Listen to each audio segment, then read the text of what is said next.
Hey guys, in this tutorial, we're diving into time remapping, also known as speed ramping, a simple but powerful technique to slow down, speed up, or freeze footage for dramatic effect, similar to the example shown in the video.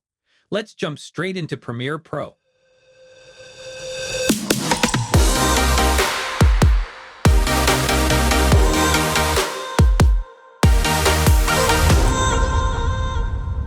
In Premiere Pro, I've already placed a 60 FPS clip on the timeline.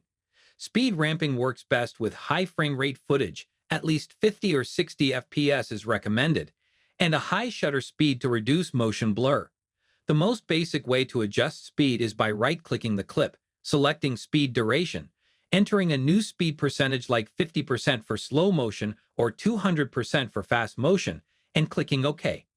This adjusts the clip's duration accordingly.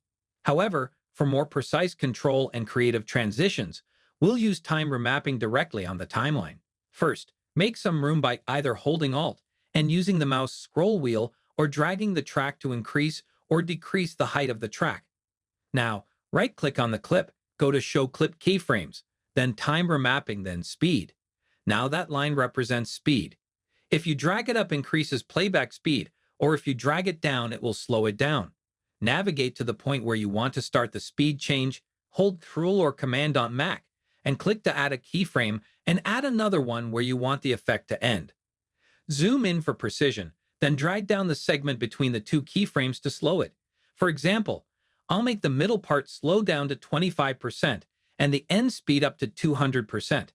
To make the speed shift smooth, drag one of the keyframes apart slightly to form a ramp, and if you click on one of the points, you will also get these blue handles if you adjust them. It will even make it more smoother, and let's do the same for the other one. And this is what we've got so far. After playback, you might notice the slow part looks a bit choppy. Premiere has a tool called Optical Flow to fix this. Just right-click on the clip, go to Time Interpolation, and select Optical Flow.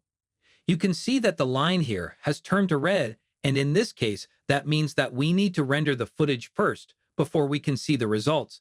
Simply hit the Enter key to start rendering, and after rendering, this is the result that we've cut.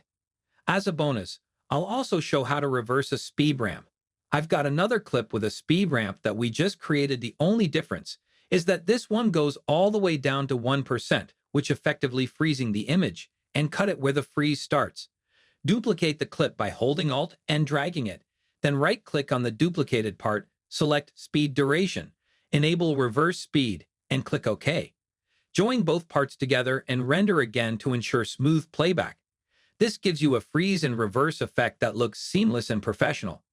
Scan this QR code to connect with Novela Film Academy, learn video editing, graphic design work at professional editing services. And that's it. Let us know what you'd like to see next. Drop your suggestions in the comments below. Subscribe to Novela Film Academy for more such videos.